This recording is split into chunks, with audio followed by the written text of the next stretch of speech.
To take a photograph is to participate in another person's mortality.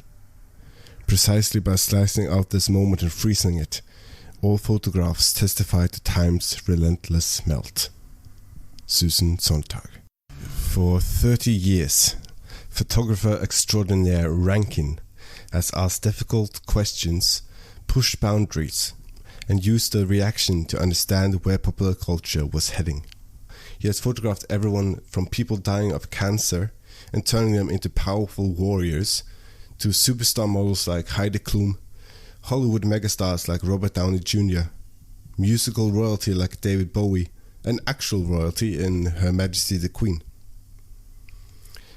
My name is Mats Lasse Jangås, and you are listening to my podcast Porträttpodden, or The Portrait, where I sit down and chat with my biggest heroes, those who influence and inspire me, who makes me think, and who helps me better understand the world I'm living in an attempt to understand what makes them tick, who and what inspired them to get to where they are today, and much more. My guest in this episode is photography legend Rankin. Even though he shot to success in his early 20s and has achieved seemingly everything he could ever dreamed of, he is still humble and eager to learn. A true inspiration when it comes to work ethic, drive, and being able to keep sight of what is important in a world more focused on taking selfies than being in the moment. One of my biggest heroes, and I'm truly humbled that he agreed to spend an hour of his truly hectic work schedule with me. Without any further ado, here is Rankin.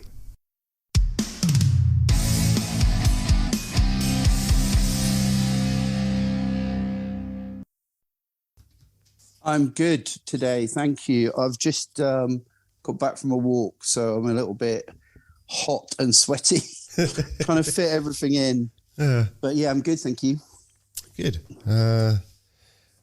As you touch upon, it's a hectic lifestyle you lead. Being one of the most in-demand photographers in photography, period. So how do you manage that work-life balance?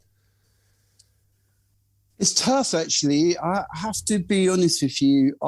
Especially when I started, I think I didn't manage it very well. I think I was a very passionate photographer, very, very obsessive about being successful when I first started. So I think my personal life really, especially through the 90s, really suffered quite a lot. And I think as I've got older, I've definitely switched off more at the weekends. But even now, I find myself cramming too many things into a day because I get very overexcited. I've got a terrible thing of saying yes to everything. If people ask me something, I say yes, because I really believe that yes is one of the best words in the English language. And I think you should always give back to people all the time. I don't think success is about plain sailing. I think it's about being responsive and, trying to be a bit more community based. So I think that's probably one of my biggest problems, that I do say yes to too many things. So like my team will tell you my diary's a joke, so it's kind of embarrassing, which I think that you and I have, getting this thing together was a bit of a miracle, let's be honest. But anyway, and I've postponed it so many times, so I apologize. But yeah, I think it's important to have the balance. I think it's really important to have time off.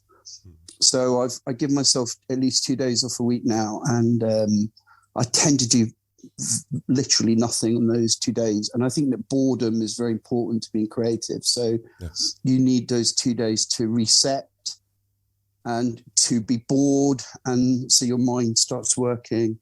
And I really value those 2 days now. But during the week, I'm rubbish. Mm-hmm. So you don't take that great success for granted then? Don't ever take anything for granted. Don't rest on your laurels ever. I think anybody that does will find themselves losing the success that they've achieved. And I really believe that. And I think also I was brought up to be a hard worker. So I tend to kind of put a lot of effort into everything I do. And I love working so much. And I really, especially as I get older, I really value how, where I've got to and what I've been able to do in my life is really a gift, So I think that the more work I put in and the more I don't rest on my laurels, the better.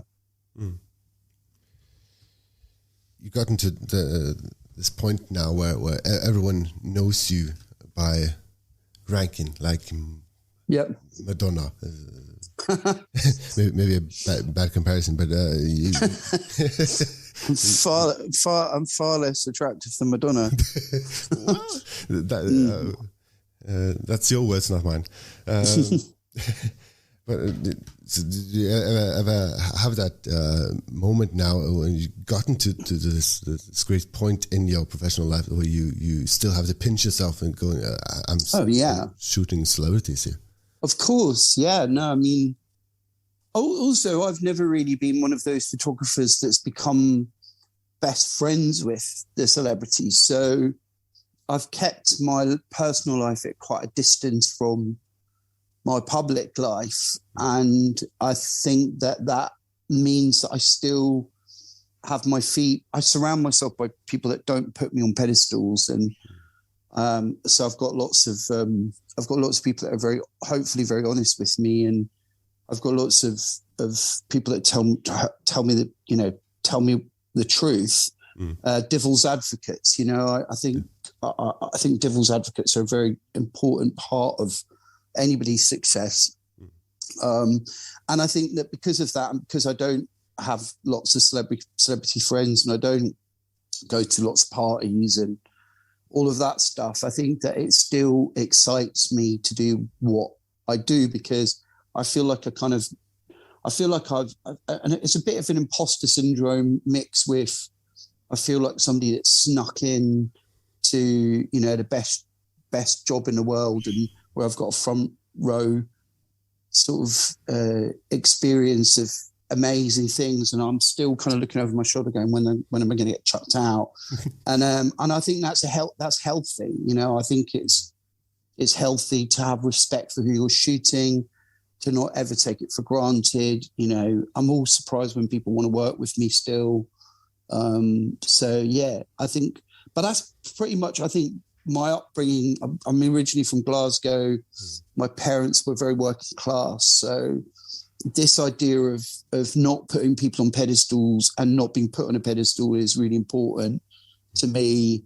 So, and I think you can see that in my work as well. Like if you look at the photographs, I treat them as people. I never treat celebrities as celebrities, but I don't ever disrespect the fact that I'm doing something I love. My parents actually said to me when I was young, which I really remember, my mum said it, but my dad backed it up, which if you do something you love, you never work a day in your life. So although I do work very, very hard, and I like working hard, I love what I do. So it doesn't really feel like work. It still feels quite exciting. Yeah.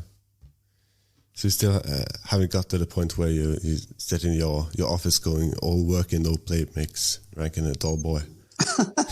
No, I did a lot of playing in the 90s, and I'm glad I got that out of my system, and not that I regret any of it, but I definitely I had a hedonistic lifestyle in the 90s, and having a child in 96 was a big thing. I got married in 95 and had a kid in 96, and I think that helped me sort of balance my life. And I don't know where I would have been if I hadn't had that in my life, because I was definitely going down that hedonistic wormhole.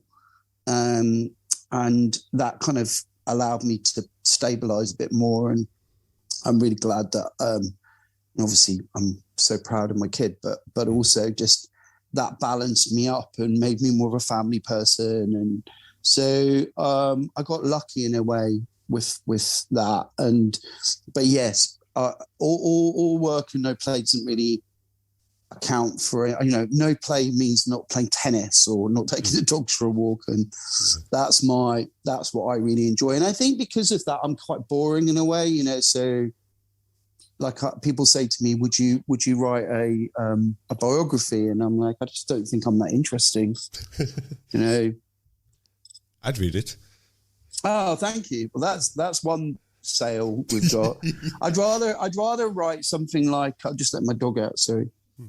I'd rather write something like, I'm actually doing a book at the moment with a collaborator and it's called Etiquette, and the idea is to kind of give people an understanding of what it's like. Now everyone's got a camera, everybody wants to take photos or be a director.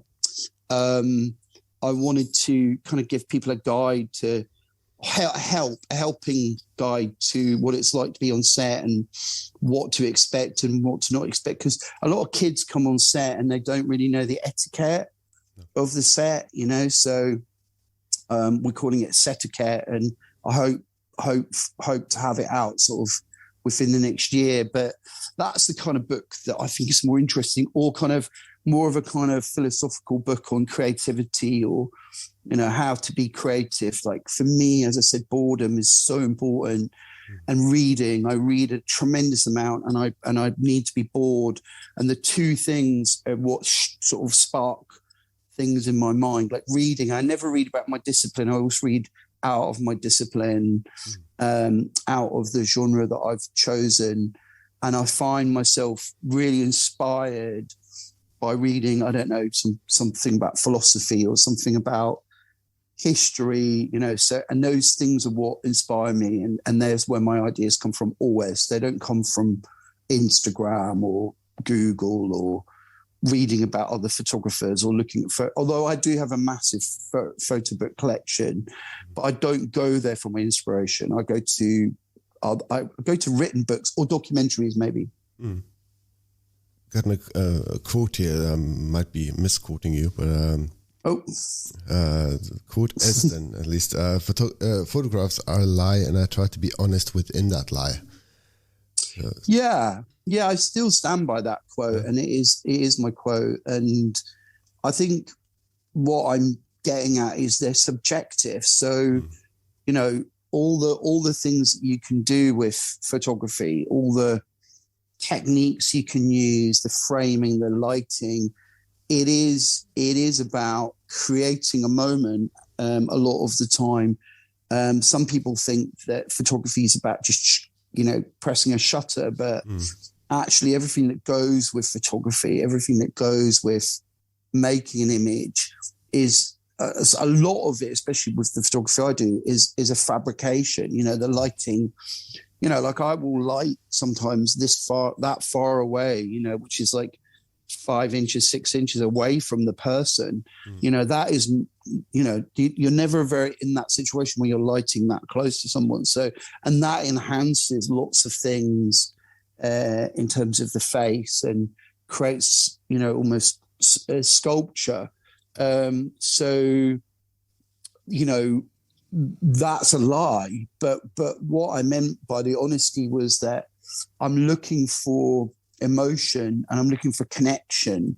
I'm not looking for performance as much as I'm looking for those natural, not natural, but those realistic responses are really important to me. And I've interviewed people about this. There's a really great art director who I can't remember his name, but he said that the best photographs are the in-between photographs, the moments in between the performative photographs. And I tend to agree with some of that, because I think that this idea of performance, although it does work really well, the better pictures are the ones where you catch someone off guard, or the moments in between. So that's what I meant by honesty.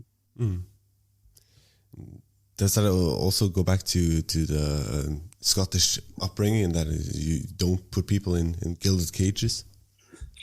Yeah, to an extent it does. Yeah, because this, I mean, it's called Thrawn in Scotland, and it's a kind of healthy disrespect of authority, right? So, and authority comes in lots of different ways. It can be, you know, the police, or it can be the judicial system, or it can be the government, or it can be, you know, social types or social norms. So that in itself makes me a little bit cheeky, makes me a little bit questioning. And I think that I just am looking for a bit of genuine response in my pictures. But, you know, sometimes you revert to performance, and it's really brilliant. Like if you're taking a photograph of somebody that's never really had a proper photo taken before, and I don't mean a selfie or a smartphone photo. A lot of people, you know, even people that are really clever, they just think you turn up with your camera and snap away, and it's like, well, that's not the type of photography I do. I take photographs that are quite formal in the process of taking them, but of course, because of that, you know, those rules around it, I like to break them, because that's my approach to most things is, you know, how can I break the rules? How can I push the boundaries of something? So, and it's not complicated. It's not like I'm some genius at it. It just is. It's almost quite natural for me to do that. But it definitely means that I'm approaching everything with a kind of unusual perspective, and I think that's kind of where my upbringing comes into it, because I definitely never, you know, my parents would always say one of my favorite questions is why. You know, why can't you do this, or why is that like that, or why is the sort of, you know, the day 24 hours, you know, whatever it is, why are the clouds like that? You know, I was a nightmare as a child, because I was just what, where, why, when, you know, everything was a question. And it comes from being incredibly inquisitive, and that's just a natural thing that I have, that I'm not, you know, I'm not sure you can learn that.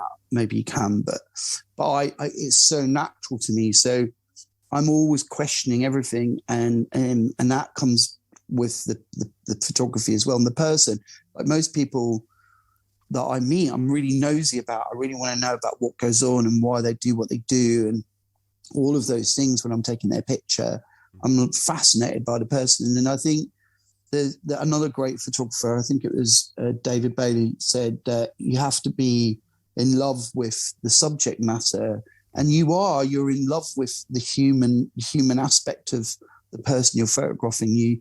You're really into them, you know, you're really into the humanity of the person, which is why I don't think, you know, I'm particularly, sorry, my dog's barking, okay. Which is why I'm, you know, not particularly worried about being friends with people, or being part of a gang, or being part of a kind of social group, because to me it's not really about that. For me, it's more about like what makes them tick and what makes them themselves. So I think when I'm taking their picture, I'm not putting them on a pedestal. I'm trying to just look at them on the same level as me.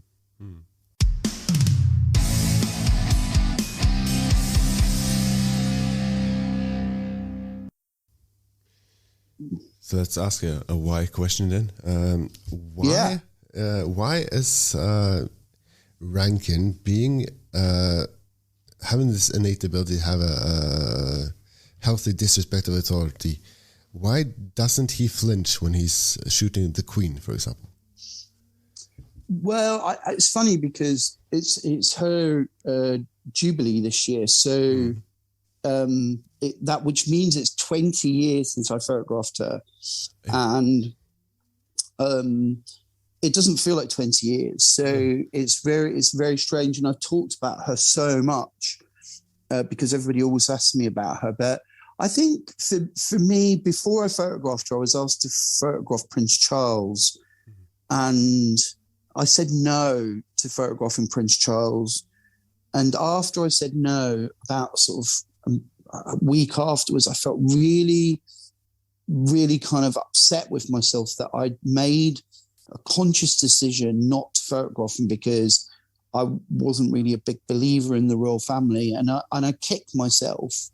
I kicked myself so much because that's not really my job. My job isn't to have, you know, an opinion on the person before meeting them. My job is to empirically, you know, meet the person, and from that actual experience, have the opinion of them, not kind of preset ideals. And also, I think what I learned in the first sort of 10 years of being a photographer was that I definitely wasn't somebody that should listen to what people say about other people, because when I was meeting people, like I remember thinking, I'd watched things with Jamiroquai and I think, God, he's so arrogant and egotistical, Jamiroquai, and it really put me off him. And then when I met him, he was the opposite of that. He was really funny and charming. And I think that happened to me a few times where I kind of bit my sort of personal pride or my personal kind of perspective. And I met people and they were just not what the media portrayed them to be. And it made me realize that media is about creating characters and about creating it's kind of the opposite of what I'm trying to do. It's about making people bad guys or good guys, or, you know, monsters, or, you know,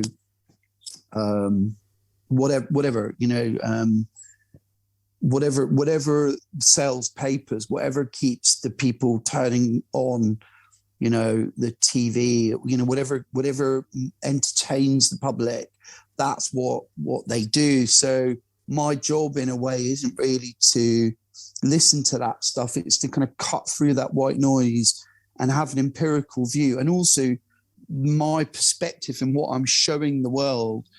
And this gets a bit sort of weirdly deep, but, you know, photography is this incredible thing where you can, you know, you can show the world what you think of the world through photography, because it literally is a representation of what you're seeing through the lens, what you're capturing. And whether you create that or you capture that or whatever it is, whatever techniques you use, you're showing the world what you think and see of it.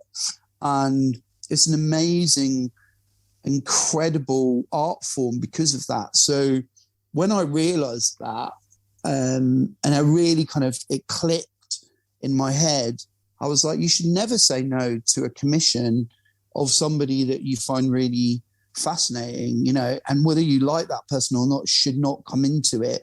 What should come into it is what you know, being able to meet that person. And if you're inquisitive about them, which I definitely was about Prince Charles, but I was being all high and mighty. And the other thing is that I've got this thing where I don't really talk about many people that I've been on shoots with, because I kind of feel like it's a little bit sacrosanct, you know, like to that kind of meeting. And, you know, whether someone's having a good day or a bad day, no one ever talks about that. No one says, oh yeah, I met such and such and they were just having such a bad day. So, you know, they started crying or they got angry with someone. And, you know, no one talks about that. Everyone talks about the bad behavior or the good behavior, and that person was rude to me or that and it's like, really, like, you think you're that important that, you know, you have that right to be opinionated in that way. So I tend not to have very many negative conversations about people that I've photographed. And whenever I've had them, like I've maybe been drunk at a party and a diary person's caught me and I've been a bit mean, you know, there's probably 4 or 5 people on it that I've met that I didn't really get on with and I had a bit of a weird experience with. And that's pretty good considering I've been shooting every day for 30 years. Yeah. 5 people is not really a large number of people. But you know what? I really don't think it's my right to be going around saying, they were this, they were that, because you know what? You just don't know. And also, to be honest with you, like, I'm sure that people have had shit days with me because, again, I put far too much pressure on myself and I put far too many things in my diary. I say yes to too many things, and I'll wake up and I use sleep as a way of kind of regenerating. And I love that I can go to bed in a really bad mood and then wake up in a really good mood. So I generally go, my days are very I'm glass half full. I'm not glass half empty. So I'm normally in a good place. But, because you do what I do, I've had days when I've been awful and I've had, maybe been splitting up with someone or something's been going on. And also, during the 90s, I was partying a lot and, all those things that really are not conducive to being a really positive person, hangovers, et cetera, et cetera. So, I know that I've been like that, and actually, genuinely, I'm not that type of person. So I just give people a pass on it. You just don't know. And the other thing is, yes, it's empirical view, but you can see it in the pictures. If you look at my pictures, you can see what my perspective was on someone. So, like, that's enough. You know what I mean? That's enough. You don't need to have any more of my view on someone. So I really, really trust that. And because of that, I've got to meet people that I wouldn't have met. And they've written, like, Gordon Brown was incredible. And people would say to me, would you photograph, Trump? And I'm like, yeah. Would you photograph Putin? Probably, yeah. I mean, even though I really disagree with everything that he stands for, I think to be able to have that ability to show the world what my perspective is on him is a positive thing. So, and that's, it's not that it's a gift to me. It's not a gift to the world, but it's something that I think I'm not bad at, and I think I'm quite good at being able to show the humanity in people. And I think that is a really positive thing to be able to do. Victorians, not to bring it too far back, but they always thought that the eyes were the windows to the soul, that the last image you saw were imprinted in your eyes. So not to bring it too far into technicalities or romanticism, but I feel, at least when I look at your pictures, that you have this innate ability to bring the best out of everyone. If it's Hollywood, well, that's very nice of you to say that. I don't. Yeah, I mean, it's not something that I'm not looking at it. I'll tell you how I look at it. Right, I want to take the best picture I can take of anyone that anyone's ever taken. And I'm really competitive about it. I'm really competitive about wanting my picture to be the picture that sums up that person, that when people think of that person, they think of my picture of them. And I think most photographers, portrait photographers, are like that. They're looking to encapsulate the human person and that picture to be the iconic image. But then I just can't help myself but be a bit more mischievous, and be kind of more human about it, because I've got this thing which is to be, to ask the more difficult questions. Or I always think I'd really have a great, it'd be a really great talk show or, a TV series to do a portrait whilst I'm asking questions, because the lens is such a kind of, it dissolves barriers. It pulls down these amazing sort of things, that defense mechanisms we put up. And, I would say at least 60, maybe 65, 70% of people that are photographed tell me stuff. And, within that context, I think it would make a fascinating, and also I don't ask generally the kind of more mundane questions. So I think that that's what's going on in my head. And because of that, you know, what you're feeling is this genuine, authentic love for that person and interest in that person. And I think that they can feel it too. So it took me ages to realize that was unusual. You know, I thought, oh, this is just what everybody does. Yeah. But at the same time, you know, the reason I'm not a documentary photographer is because one of my girlfriend's friends, when I first started taking pictures, she said, you've got this ability to make me feel like the most important person in the room. And that is such a kind of unusual thing to be able to do. And I didn't know I had that until she said it. And then once I kind of knew I had it, I was like, well, I can use this in portraiture, which I can't use in documentary. Like I would love to be Don McCullen. I would love to be, you know, W. Eugene Smith or one of the life photographers. But you know, I guess my ability is to kind of be really fascinated by, and it is that. It's not, you know, that's really all it is. It's not any special power, like witching power I've got. It's like, it's just, I'm really fascinated by people. I like humans. This is why I say yes to things. So I love the interaction. I love the getting to know more about the world and understand. I like photography for me is like all about getting to understand the world. And I've been doing it for 30 years now, and I still use it as a way of understanding things. If I've got a problem with myself or I'm thinking about something that I don't understand, I'll use photography as my way in. Like I did when my parents passed away, I did a whole project called Alive in the Face of Death, which was about confronting death and talking about death and all the stuff that I hadn't done with my parents. I did it through photography. When you take a photograph, in that moment that you click the shutter, you're capturing life. It's a memory that you've made of somebody. Yeah, that's good. That's exactly what we want. You're not intentionally commemorating them. It's just a snapshot. But when that person dies, the photograph becomes something else. Suddenly they have a potency.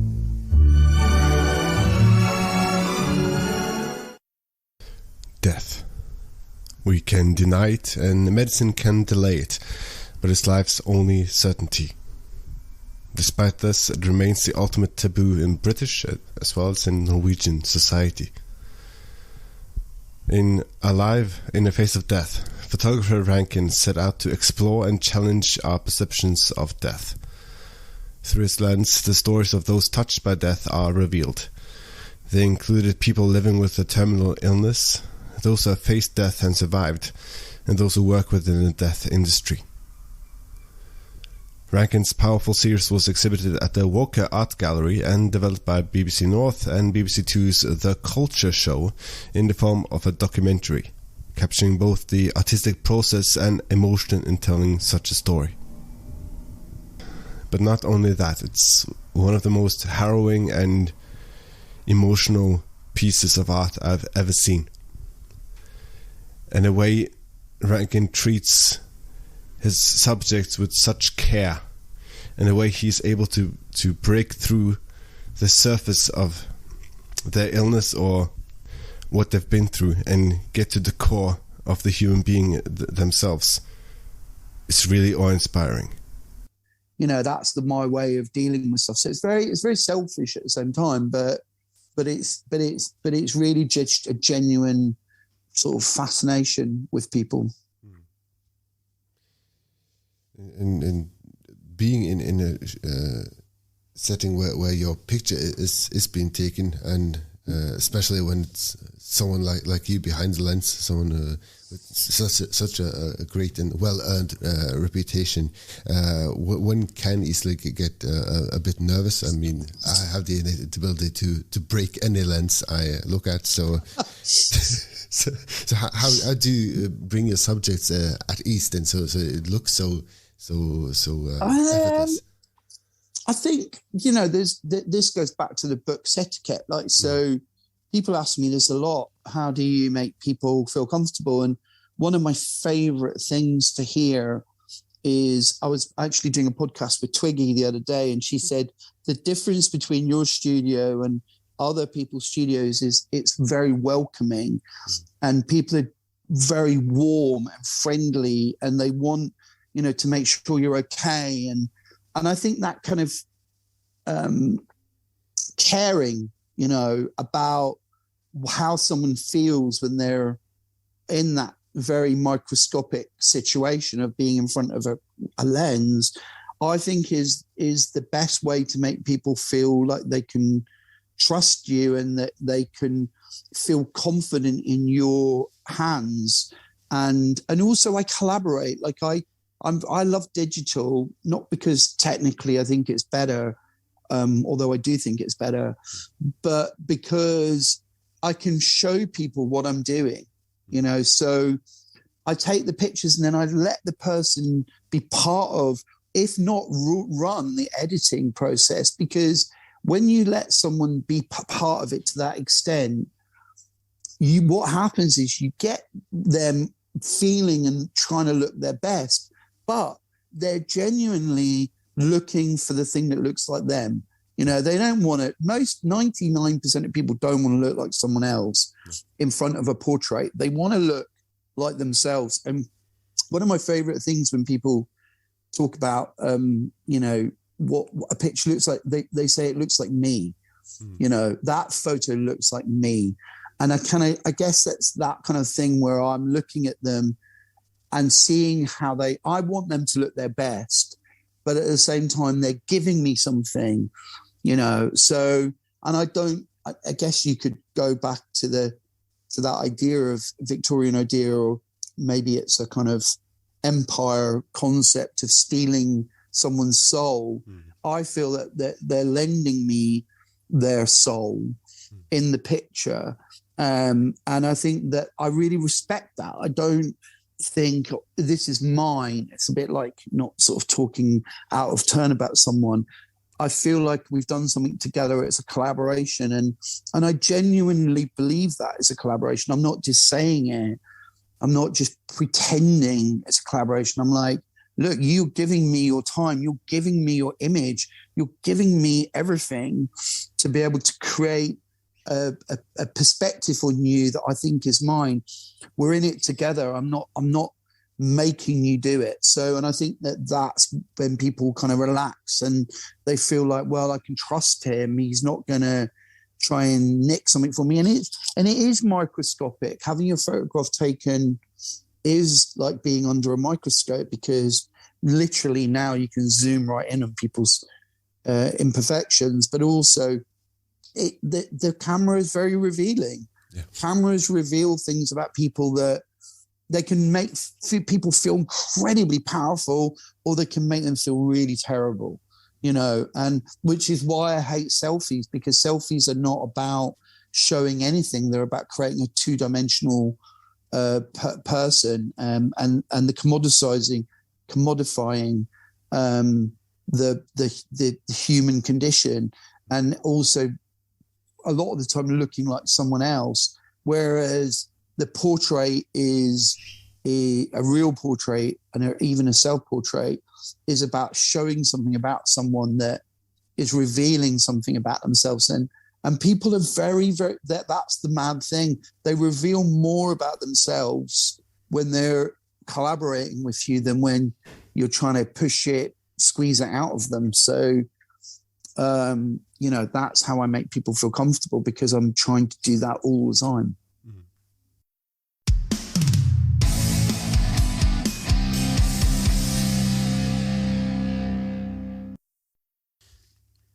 So there isn't such a thing as a reverse Dorian Gray. So you have this, you're so youthful and so you have so much vitality because you're supping on people's souls. I wish there was, you know. Yeah. I wish there was, you know. I think the thing for me is age is something that I'm not scared of. I think because I did the death project, and I've continued to do projects on death since then. I think that age isn't something that I'm looking in the mirror wishing that I was younger. The thing that I miss about being younger is the naivety of it all. The thing that I really am sad that we've lost is this ability to,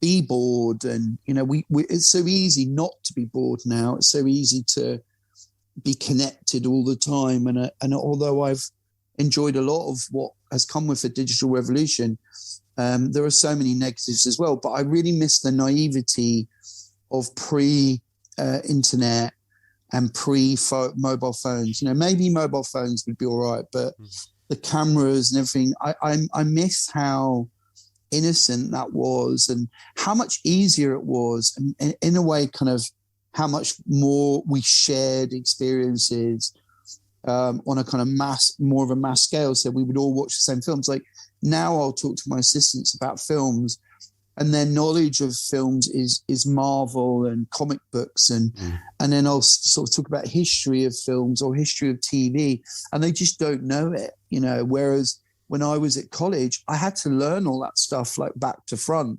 I had to learn all the photographers from A to Z. Like I wanted to, I was desperate to have that knowledge so that I could be the next stage of that development.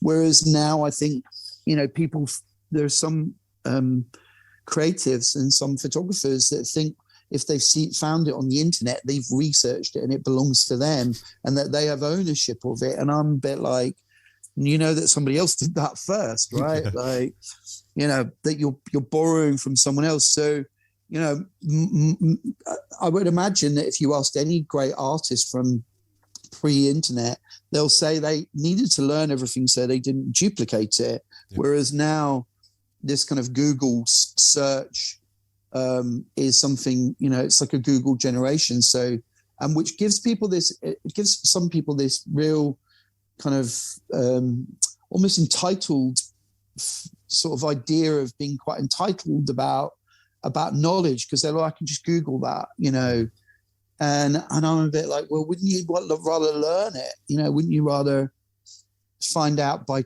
sort of making mistakes how something works, and or even reading about it. Like I remember when I first started taking photos, I read basic photography and advanced photography. They're the first two things I learned. And even now, 30 years later, I can learn something about taking photographs that I've never learned before. Like it's such a massive thing to learn. Light, how it affects a lens, how it affects a film, how it affects a digital back, a sensor. There's so much in it to learn, and almost by experimenting is how you learn that stuff. If you just copy something else, it gives you, it might give you the knowledge of how to make something, but it doesn't necessarily allow for any mistakes or any, in the same way. So yeah, I miss that. I miss that kind of approach to the world, and I think it makes me a little sad, that I'm very happy getting older, but I definitely don't want to look young or pretty or skinny or, everybody can lose a few pounds, but a few stone, but I'm not somebody that's trying to live my life off of other people's souls or look younger or, I think that what I get out of it is a buzz and that kind of inquisitiveness, and I definitely get refreshed by a human interaction, but no, I'm not trying to do a reverse Dorian Gray. Okay, that's what everyone would say when they were doing a reverse Dorian Gray, but okay. Yeah, no, it's true. It's true, but I just don't. I love Dorian Gray as a concept. I think it's one of the best written pieces of writing that's ever been written, and I'm a massive fan and have had I've actually done something called reface, where I put my face on Oscar Wilde's face. Because I'm obsessed by Oscar Wilde, and I'm obsessed by that idea of sexuality, that illegal sexuality is something that fascinates me, and I'm a really big supporter of equality and equity in everything, but especially in terms of sexuality, because I think that there is something called the patriarch, and I think a lot of people would like not to accept it, but it is there, and it's still there, and I just think that I think we're much better to have lots of different views, and for us all to be able to discuss those views than for there to be one view. So it goes back to the Thrawn thing, but I always think you get more out of a table of diversity than you do out of a table of the same sort of type of people. So, and I'm much more interested in that than I am in just being told that I'm great. I hate being told I'm great. Okay, I'll stop telling you you're great. Stop telling me I'm great. No, but you know what I mean? What I mean is I'm right. I love, we've got a funny thing in the office where, he's right again, because I'm, I'm right. I like being right. But the thing is that, I definitely encourage my teams to question, because I think that's the best. That's like such that's a first world privilege, and you should always use it. It's like the vote. You should always vote. You should always question. That's an amazing thing that we've got. So I really believe in it.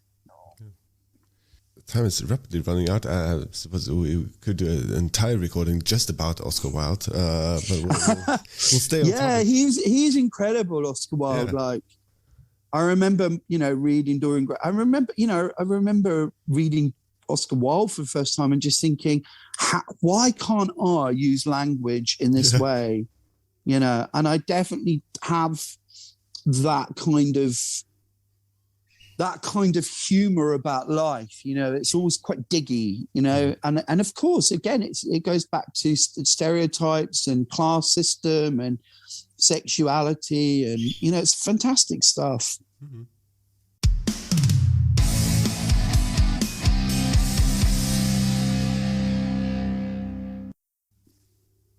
Photography is well, in most cases a meeting between photographer and subject, and being together and creating a moment and solidifying that in time. But we are still in the grips of a worldwide pandemic, and with society slowly opening up again. How has that pandemic affected your work? Because, as you say, you're a workaholic. You constantly say yes to new projects. Yeah, I mean, I'm very privileged in that I could be on my own in a room and I'll come up with something to do. Like I'm not somebody that you have to entertain. I was panicking like everybody was the first few weeks of the pandemic, and I got my camera. I taught myself how to do everything my assistants would do for me within a day, and just reminding myself of all the things I relied on other people to do, not because I didn't really know how to do them, just because I hadn't done them for so long. And I started photographing flowers. So I'd wanted to photograph flowers for years. I tried so hard to get into it, and I'd never been able to crack an approach. I tried lots of different ways of approaching it. I shot on film to make myself think about it more. I tried Jeopardy, where I put vases on the corner of plinths and with the flower kind of looking like it was toppling. I've been thinking about blowing flowers up. I thought about doing casts of them, paint on them. I thought about loads of ways in. I couldn't get in, could not get into it. And I was really kicking myself because it's one of those things that I've been doing for probably 5 or 6 years before the pandemic hit.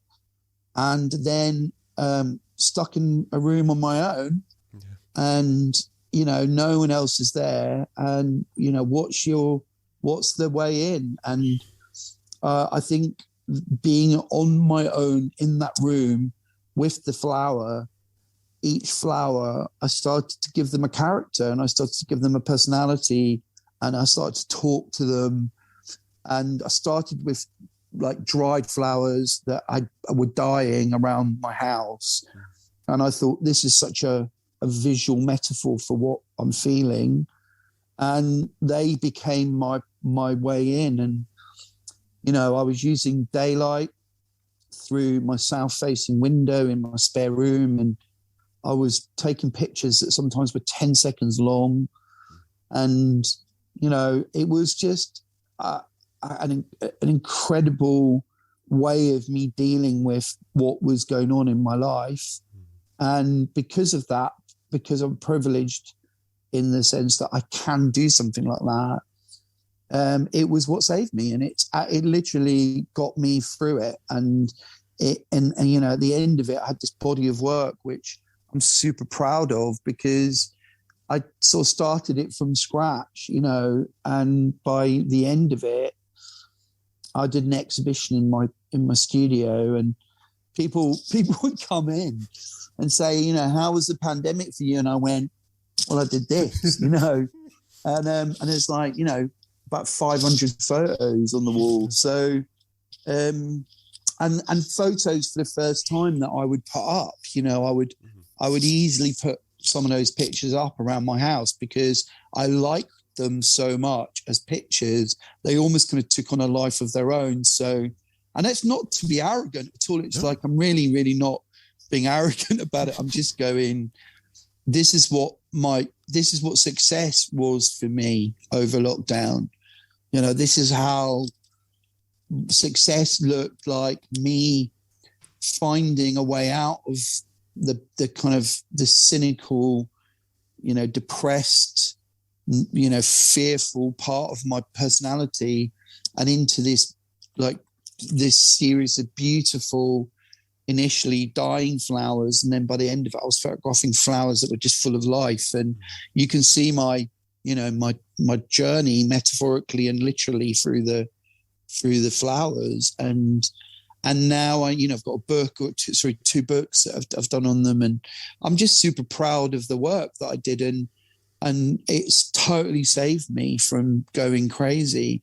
So, but I never take that stuff for granted. So I know how privileged I was to be able to do that, and also to be able to have a house that I could do it in, because some of the people that work with me, they were in like 1-bedroom flats, or they were in a share and going crazy with their flatmates because they just didn't, there was no outside space. Whereas I had an outside space, had a garden, had flowers, and the garden had my dogs. So it was I was really privileged in that. But that was my approach to it. And then from that, I think, did it inspire me? Yeah, it totally inspired me to do more projects. I haven't started them yet, but I definitely have them in me. Yeah, 100%. And this goes back to what you said in the beginning. You always have new projects in you. You haven't started them yet. Loads. But I've got loads. That's the problem. I've got too many in a way, and that's the only other thing about getting old, is that idea of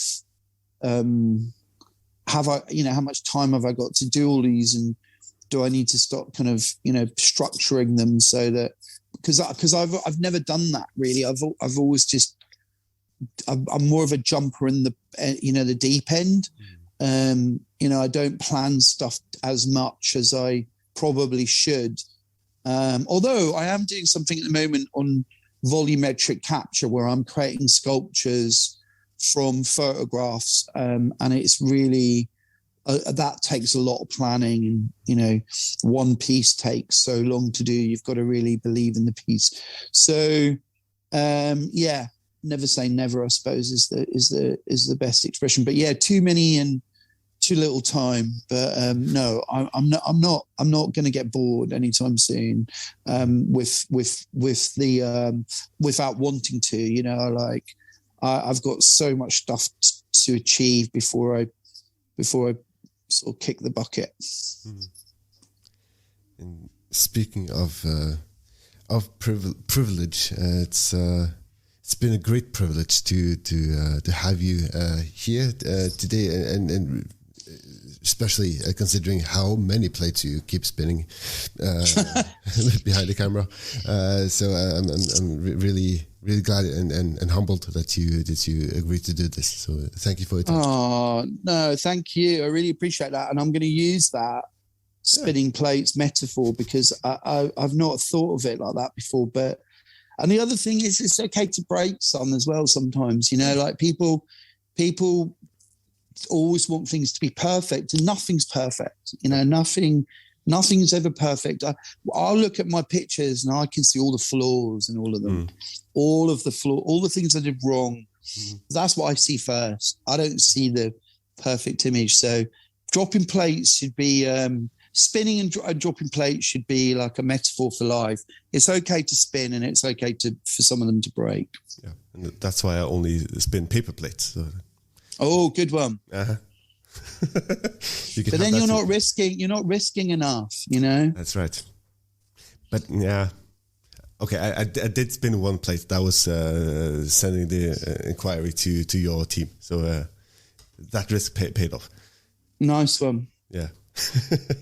So I know you have a lot of things on your plate. So speaking of plates, so I'll let you get on with the rest of your day. Thank you very much. That's a pleasure. And I'm so sorry it took so long to do this, but right. I'm here and I'm into it. You've been listening to an episode of The Portrait. I'm your host, Mats Lasseangos, and my guest at this time was photographer extraordinaire Rankin. My thanks to Rankin for taking the time out of a very busy schedule to sit down and have a chat with me. Has this conversation sparked any thoughts or inspiration? I'd be happy to hear about it. Is there anything you wish for me to improve upon? I'd love to hear that too. You can reach me on Facebook, Instagram and YouTube. The name is Porträttpodden. That's The Portrait in Norwegian. That's PORTRETTPODDEN. Or you can email me at porträttpodden@gmail.com. During this episode, you've heard clips from BBC's Culture Show.